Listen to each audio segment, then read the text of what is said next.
সুপ্রিয় দর্শক শ্রোতা, আসসালামু আলাইকুম। মামির হাতের রান্না চ্যানেলে আপনাদের স্বাগতম।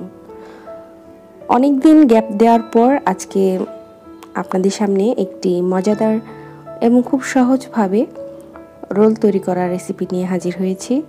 আশা করি আপনাদের কাছে আজকের এই রেসিপিটি ভালো লাগবে। সবথেকে বড় কথা, রুটি বানানোর কোনো ঝামেলা ছাড়াই আপনারা এই রোলটি ইজিলি বাসায় তৈরি করে ফেলতে পারবেন। তো যা যা লাগছে এই রোলের জন্য: নিয়েছি 2টি মাঝারি আলু কুচি করে, এরপর নিচ্ছি 2 টেবিল চামচ পরিমাণ গাজর কুচি, হাফ কাপ পরিমাণ পেঁয়াজ কুচি, 1 কাপ পরিমাণ মুরগির বুকের মাংস ছোট ছোট টুকরো করে কেটে নিয়েছি। তো এখন আমি এই মুরগির বুকের মাংসটাকে কিছুটা মশলা দিয়ে মেখে নেব।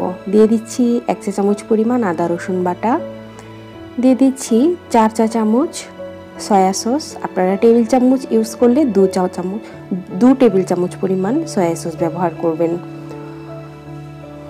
তো এখন আমি অ্যাড করছি গোলমরিচের গুঁড়ো হাফ চা চামচ পরিমাণ,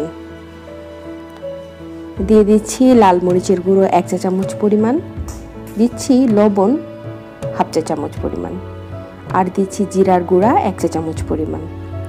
তো সবগুলো উপকরণ দিয়ে আমি চিকেনটাকে ভালো করে মেখে নিয়েছি।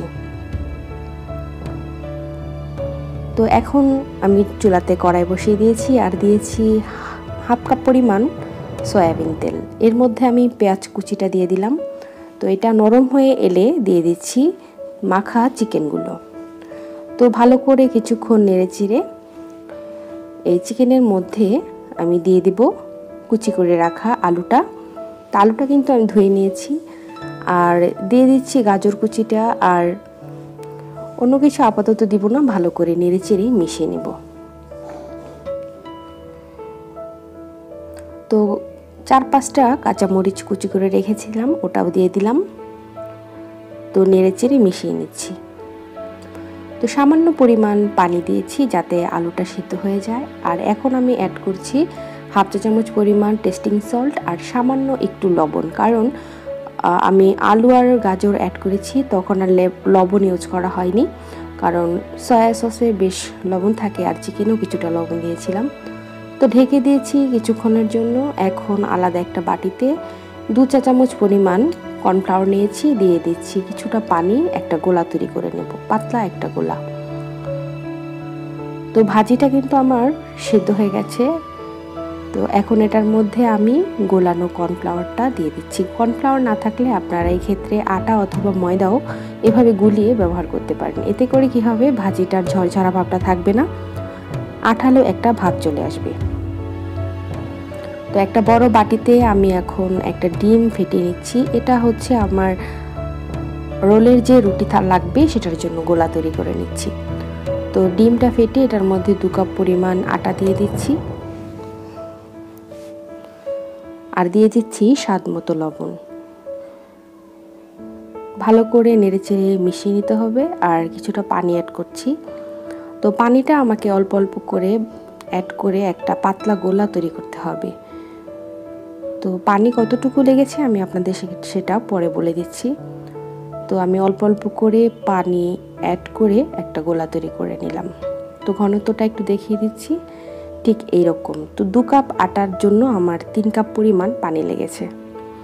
তো এখান থেকে কিছুটা গোলা আমি একটা বাটিতে আলাদা করে তুলে রাখছি। এটার কাজ আপনারা পরে দেখতে পারবেন। তো ফ্রাই প্যানে আমি কিছুটা তেল দিয়েছি, তেলটা ব্রাশ করে নিচ্ছি। তো এখন গোলা দিয়ে আমি পাতলা করে রুটি বানিয়ে নেব। তো ছোট ছোট গোল গোল রুটি বানিয়ে নিচ্ছি। চুলার আঁচটা মাঝারি বা কমিয়ে নিলে ভালো হবে, বাড়িয়ে দিবেন না, এতে করে পুড়ে যাবে। তো ঢেকে দেওয়ার প্রয়োজন নেই, উপরের কালারটা পাঁচে হলে আসলেই বুঝতে পারবেন যে রুটিটা হয়ে গেছে। একবার উল্টে দিয়ে এভাবে করে আপনারা সবগুলো রোলের শীট তৈরি করে নেবেন। আর বেলাবিলির ঝামেলা ছাড়া এভাবে শীট দিয়ে রুটি বানালে সেটা খেতে বেশি মজা হয়, সফট হয়।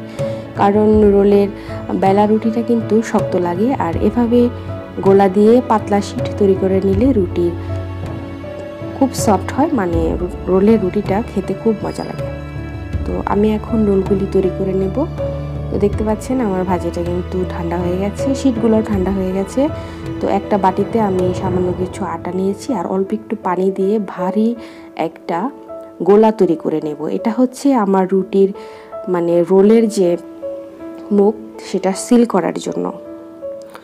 তো চারিদিকে আমি সেই গোলাগুলোকে লাগিয়ে দিয়েছি আর মাঝখানে আমি ভাজিটা দিয়ে এখন রোল শেপ করে দুই সাইড থেকে আটকে মুড়ে গোল করে রাউন্ড করে রোলের শেপ দিয়ে নিচ্ছি।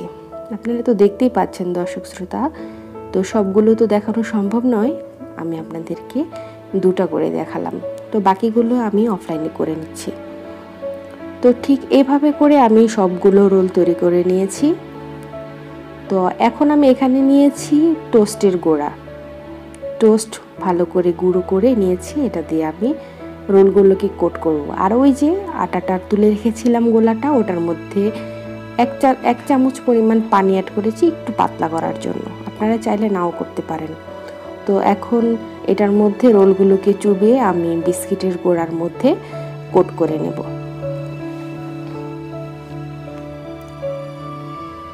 চামচ দিয়েও আপনারা কোটটা করতে পারেন, তবে আমার কাছে হাত দিয়ে করলেই মনে হয় জিনিসটা পারফেক্ট হয়।